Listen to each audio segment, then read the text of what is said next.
You know, there's a lot of series I do like. Ratchet and Clank, Sonic the Hedgehog, Kingdom Hearts, and I've had a chance to talk about all of them, but I haven't had a chance to talk about another series that I do like. Kirby. That's right, guys. I myself am a Kirby fan.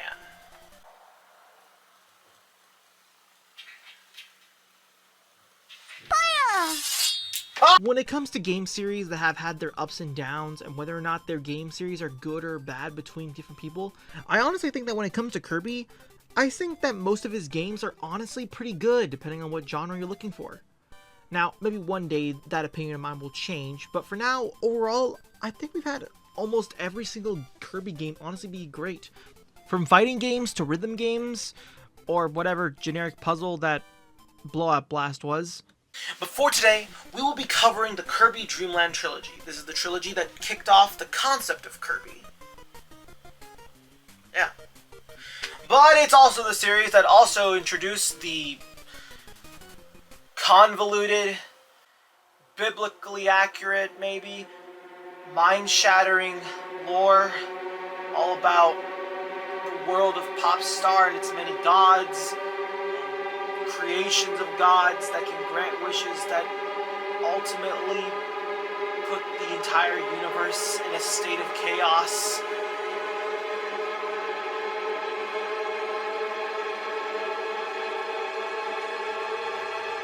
But first, let's do a quick history. Dreamland 1, created by Masahiro Sakurai and HAL Laboratories when they were still one. Sakurai talked about how making the game was basically like, as he quotes, using a lunchbox to make lunch. I'm gonna let you figure that one out. I am not going to explain it. A lot of other stuff can be mostly breezed through. Kirby's placeholder name was Po Po Po until Nintendo America decided to hold a poll in which Kirby won most of the suggestions. Shigeru Miyamoto thought Kirby was yellow, when in reality he was always intended to be pink, and finally it was released on April 27th, 1992 in Japan, while other regions getting it a few months later. But in Japan it was called Kirby of the Stars. Dreamland 2, there isn't much to talk about in the development side, but Kirby was finally looking pink in the box art. No more Casper the Ghost looking ass. But Dreamland 2 did get a Super Game Boy support and Super Nintendo, and it got a cool looking border.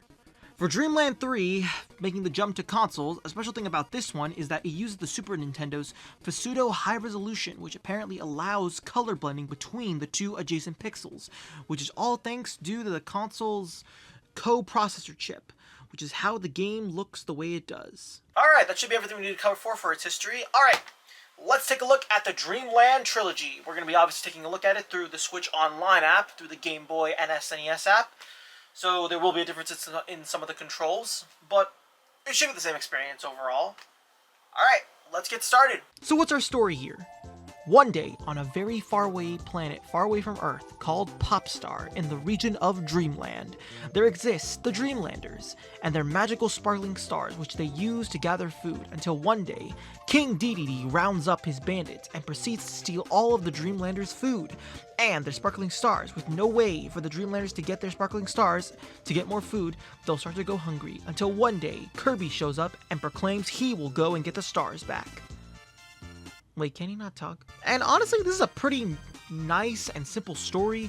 You know, no princesses having to be saved, no evil of darkness going to show up, and you gotta find the 12 pieces of the Domino's triangle. Now, as for the game itself, the best way I can describe Dreamland 1 is that it's a nice and wholesome game with a little bit of challenge to keep you on your toes with each of its boss fights. You know, you play through the first stage, you beat Wispy Woods, you get to the second stage, beat Lolo and La. Who's that guy? He has his own stage 4 in Kirby. We then take on stage 3, and then eventually we fight Kabula, who is a blimp and who is clearly invading Dreamland's airspace, so, you know, take him down with the Hindenburg disaster. We then take on stage 4 with Bubbly Clouds, and then we eventually fight Kracko, especially after beating his son, Cracker Jr. That is not how I wrote in the script. Fuck. And finally, stage 5, Mountain DDD. You should really rename that. That does not sound right. In which we must go through 4 rooms with iconic elements from each of the previous 4 stages that we played through, along with the boss fight against the boss that we just beat up. And once we do all that, we then take on the king himself, King DDD. And it's a simple game of keeping your distance and making sure that you have room behind you so that you can at least avoid his hammer swings and eat up the stars that he throws back. Once we defeat him, the king shoots right out of his castle and we proclaim the sparkling stars. And then Kirby collects King Dedede's castle and brings it back to the Dreamlanders. They say it's hard to cure world hunger. I mean, look at Kirby. He's able to do it in an instant. And all at the cost of someone's house. Going back to what I said about this game being nice and wholesome and easy to play, after you beat the game, you then unlock this extra bit of text where it says you can now start a new game. AKA, this is a new code that you can use. What, do you actually think this game can actually save your data? What do you think this is? This is the Game Boy. You stupid. So inputting that code tells us that we've unlocked Extra Mode, aka this game's hard mode. Now you may be thinking, oh please, what's so hard about it now? First of all, yes, more enemies do show up. Specifically, new ones that have new attack patterns and that basically throw you off, causing you to be very hesitant towards your next enemy's approach. Bosses, even mini-bosses, acted completely differently than they did in the easy mode. Heck, I spent an entire hour at least trying to get one hit off of Poppy Brothers Jr., or Senior if you get the idea. Stage 2 has these annoying jack-in-the-boxes that show up everywhere, and it took me a minute to try and get hit off of Lolo due to the fact that this little fucker throws spike guys at you every time, and then he runs at high speed. And then Stage 3! That was kind of easy, plus Kabula wasn't really that hard, honestly. Then Stage 4, Kracko Jr. was on Demon Time and gave me the same issues as Poppy Brothers Senior, only the fact that my only saving grace was the whole hug the corner for my dear life. But then came Kracko himself, and I genuinely felt like I was not going to be able to beat this, but then I surprisingly came to a small revelation about Kirby's jump button. See, in the more modern Kirby games, the jump button and the flying button have been kind of more so merged together, but back then, the jump button and the flying button were more so considered separately, and for a good reason. While flying may be good to avoid enemies, in reality it's more of a liability in the extra mode since you have very slow flying around when you're moving in the air. Which is why it's more preferable to use jump since it's much more quicker and there's a lot less air time. So with that, I'm able to help and avoid Kracko's new move where it's basically just diving at you every time. And yeah, I was able to beat him. Now with this new knowledge, am I finally able to beat King Dedede? The thing that mostly frustrated me about this fight is not the fact that it's just King Dedede on heroin or something like that, or that he adds any new attacks. It's most of the fact that it's the exact same fight. I know how to beat this fight, except I can't fucking do it, and it took me this long to even get it done. But anyways, you beat the game and it's the same ending as before, except you lock in extra credits telling you you can have an extras menu where you can modify your health or lives that you get for the next adventure. That's neat. But yeah, like I said before, Dreamland 1, it's a pretty nice and wholesome game, and honestly, if you're looking for a challenge, I would really think twice before asking for that. Alright, next game. With Kirby's Adventure introducing the copy abilities, it only made sense for Dreamland 2 to follow along as well. But alongside that, we also have the introduction of 3 buddies. Meet the animal buddies, Rick the hamster, Kind the fish, and Coo the owl, otherwise known as the animal buddy. Essentially, if you come across one of these guys along your way, you'll have the chance of being able to team up with them, and they'll essentially group up with Kirby, giving you a second set of health.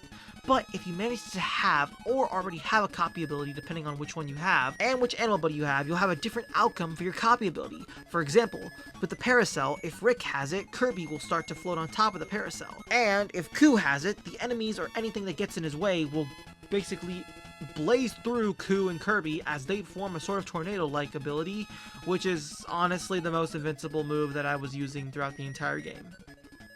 It's one of the best copy ability matches I've ever used.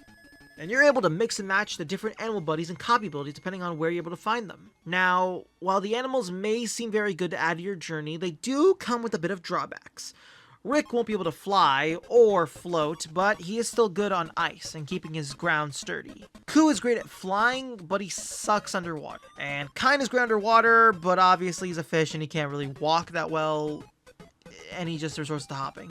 So make sure you have the right animal buddy for the right situation, since you can always switch with them. Okay, so what's our story? King Dedede is back. This time his new plan is to steal all the rainbow drops. Without those, the Rainbow Islands will have no way to connect to Dreamland.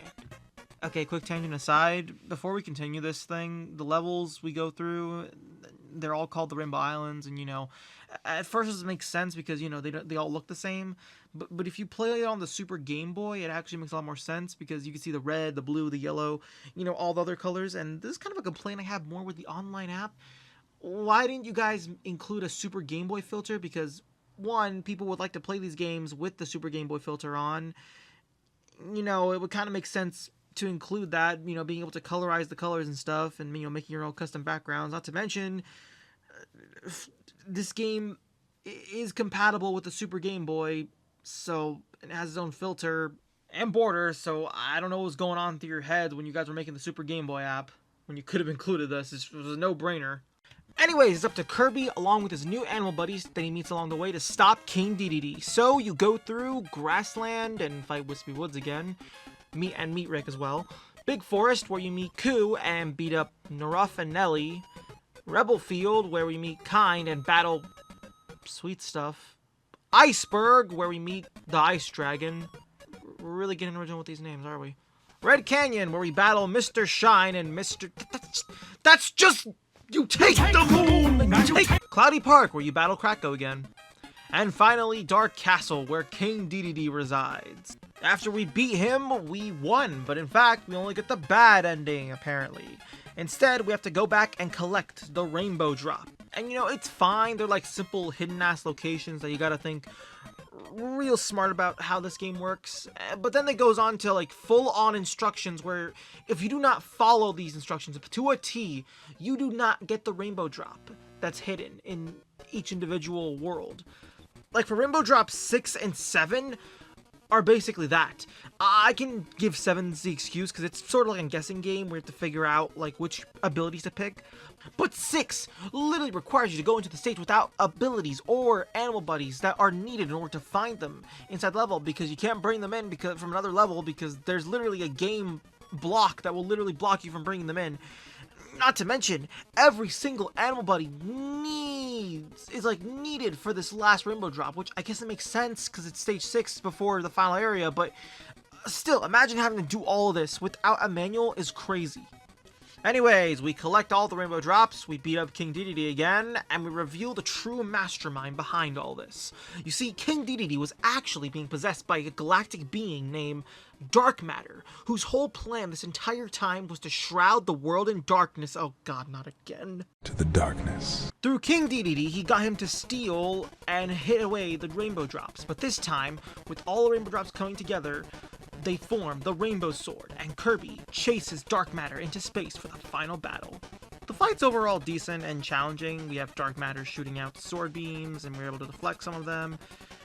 You know, the obvious shebang, and as well as a few charging moves he has. But after we beat him for in his first phase, we then take on his second phase, where we fight his true form, or original form, I guess. A giant circle. Oh yeah, and don't forget these orange things. Anyways, it's fine. It's a really decent fight. You know, you can deflect some of these orange things that come off of him and stuff. Right after you beat him, the Rainbow Bridges get restored to Dreamland and the Rainbow Islands, and peace has been restored. So honestly, for Dreamland 2, it's a great sequel. It's able to adapt a lot of stuff from the NES title, like taking all the copy abilities and stuff, but it's able to expand more upon that by basically having the animal buddies serve as a way to basically mix and match the abilities and have them be used in different ways. And heck, even for some of the Rainbow Drops you have to find. It's a great all-around sequel. And supporting a great ending. And a secret boss. So honestly, I think it's a pretty great sequel, so I think we can honestly put this one behind us and take a look at Dreamland. Why is it only 93%? So in order to 100% Dreamland 2, aside from collecting the Rainbow Drops and, you know, playing the game, there's also the sub-games. What are those? Quick fill. Some of the Kirby games contain in the series are known for basically having 2 minigames, or at least some kind of other minigame included with itself. But in Dreamland 2, there's 6 of them, and they're technically not called sub-games, they're more so just weird bonus times, or whatever you want to call them. They're basically just the boss fights, except you're just dodging attacks and collecting stars. But the goal to get the percentage to 100% is to collect all the stars and gain a perfect. Not to mention that if you get hit by any of these attacks during these sub-games, you will then get booted out and you have to restart the entire game in order to actually have another shot at completing the sub-game. But as for the sub-games, basically, the first one was alright, second one was bullet hell in itself, third one was just Flappy Bird, the fourth one actually is pretty fine, the fifth one took a little bit of trial and error, the sixth one was a lot of bullshit because the stars are being placed far away from each other. And that's all of them, but I'm still 1% short, and my ass thought, oh, I probably just forgot to perfect a sub-game. But no, I did them all. And apparently, the last one, the last percentage, you have to find Girl Blob.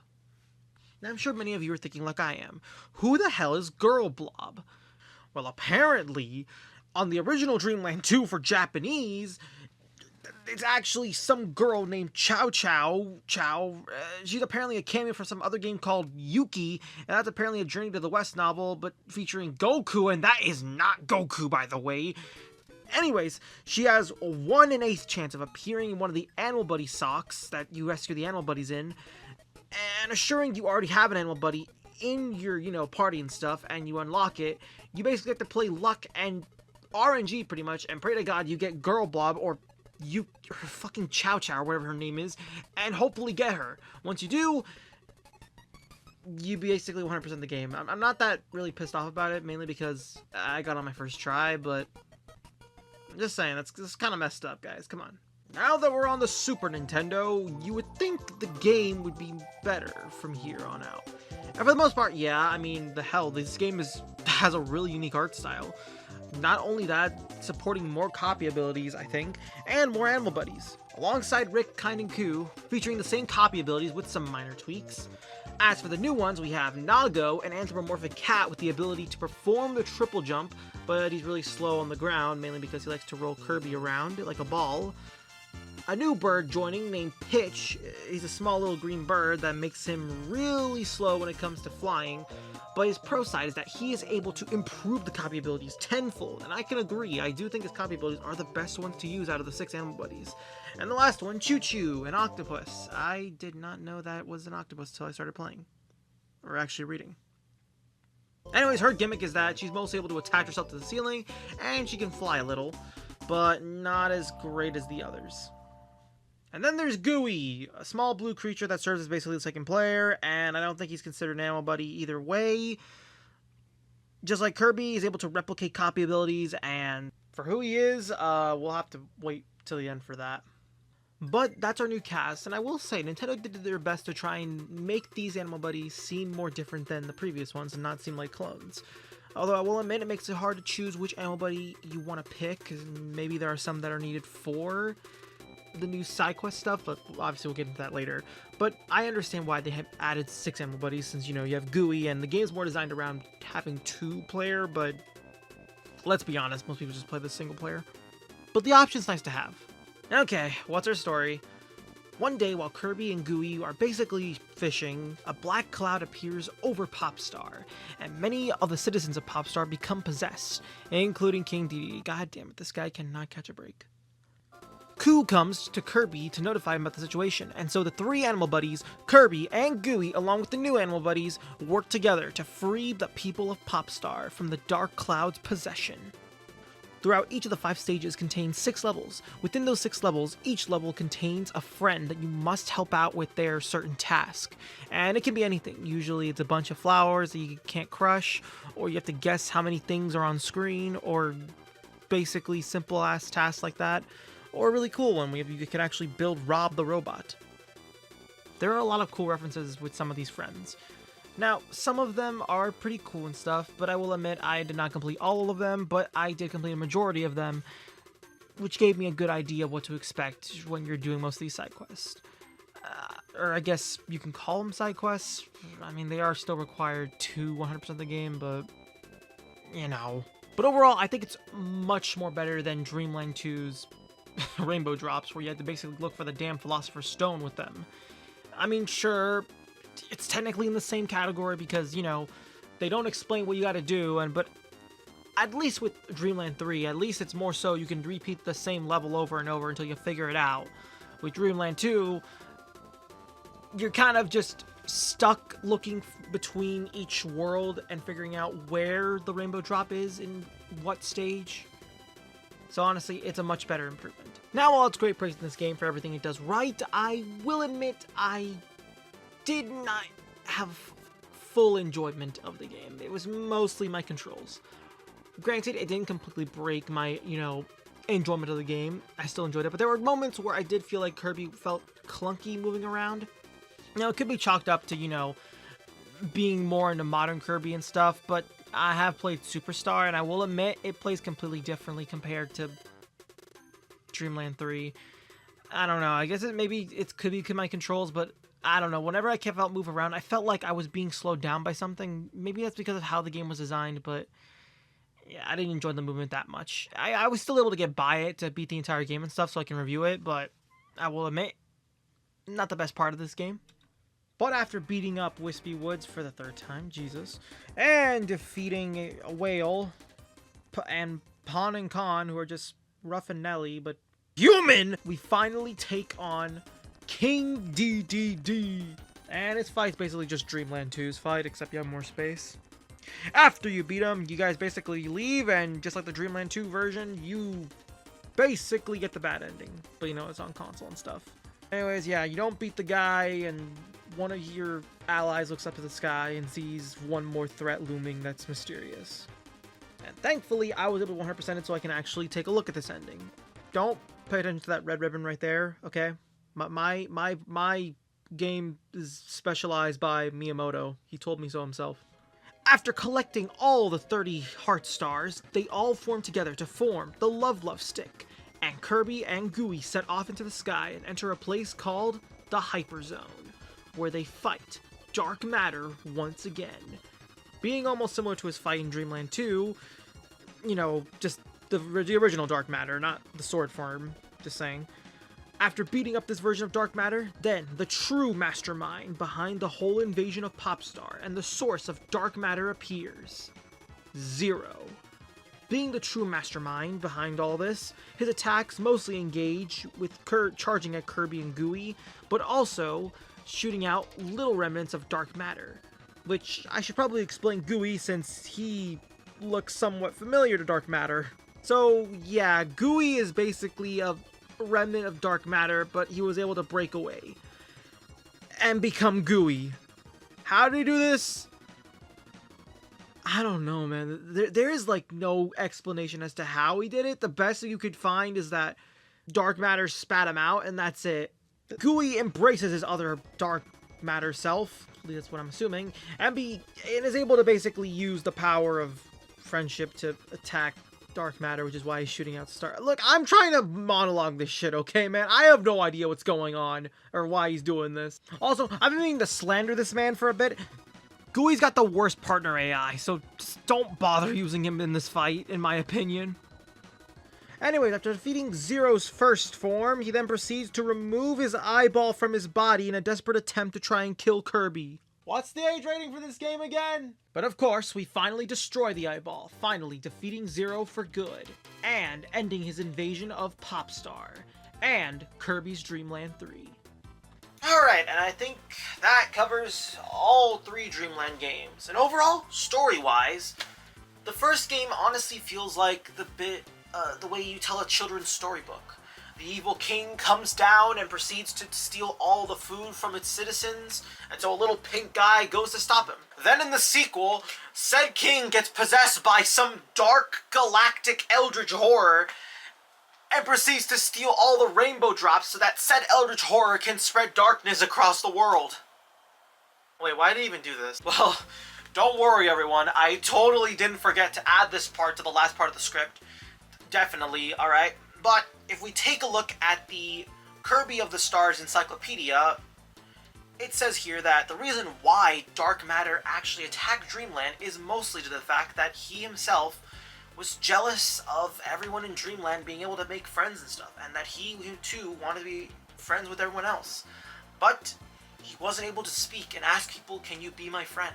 Which honestly is pretty sad. And a lot sadder, the fact is that Gooey himself is technically the remnant that dark matter spat out. So you could say that they are brothers, or at least that's what people like to say. And that's honestly pretty sad that him wanting to, you know, make friends turned it into jealousy, in which he figured the only way to get back at everyone was to just invade Dreamland with darkness. It's honestly pretty sad, and really kind of makes you feel bad for the first dark matter. And then we go to Dreamland 3, where we finally fight the source of all this darkness, and these eyeballs coming around and possessing people, to which said source of darkness proceeds to possess everyone that we know, and tries to basically have them attack us. As well as, it just being a giant white eyeball, that in a state of desperation proceeds to attack said hero trying to stop him. All this little pink guy. Again, how is this a kid's series? But as for the gameplay overall, Dreamland 1 honestly set the groundwork for what was to come for the rest of the series. A pretty decent and wholesome ass mode. Now, if you ask me about extra mode, I will admit it is a good challenge to add to your curriculum, but I don't ever want to think about it again. Dreamland 2, honestly, great sequel, copying off of what the NES version had with the copyability and stuff, but being able to improvise more with the animal buddies, being able to mix and match, and basically have so many new attacks to work with. But the road to completion is a bit challenging and tedious and will require some trial and error, but hey, it's modern day Nintendo, we can always just look this shit up or just cheat it. And then Dreamland 3. Overall, while the controls were, not in my favor a bit, I didn't let it completely ruin my experience. I still had fun going around, trying out the new abilities, and mix and matching with the new animal buddies, as well as the old one, and seeing what changed between the two. But I will admit, being able to summon Gooey, I just avoided that most of the time. Look, I think he's an alright character for player 2, but him as a CPU, he kind of stops you from playing certain stages, especially ones you need to progress. Okay, it was only one stage, but still. But overall, a decent experience. Again, I do wish the controls were a little better, but like I said, I was playing with Pro Controllers, so maybe it's just different for me because I was playing with the analog stick and not the D-pad, or the original SNES pad. And yeah, that's the entirety of the Dreamland trilogy. But of course, it's not really the end, since Dreamland 2 and Dreamland 3 are actually part of its own trilogy as well, the Dark Matter trilogy. And of course, being trilogy in the name, there's obviously still one more game left to tackle. But obviously we're not going to have time to do that right now. So don't worry, next time we do cover Kirby, it will be Kirby and the Crystal Shards for the 64. I don't know how I'm going to transition out of this.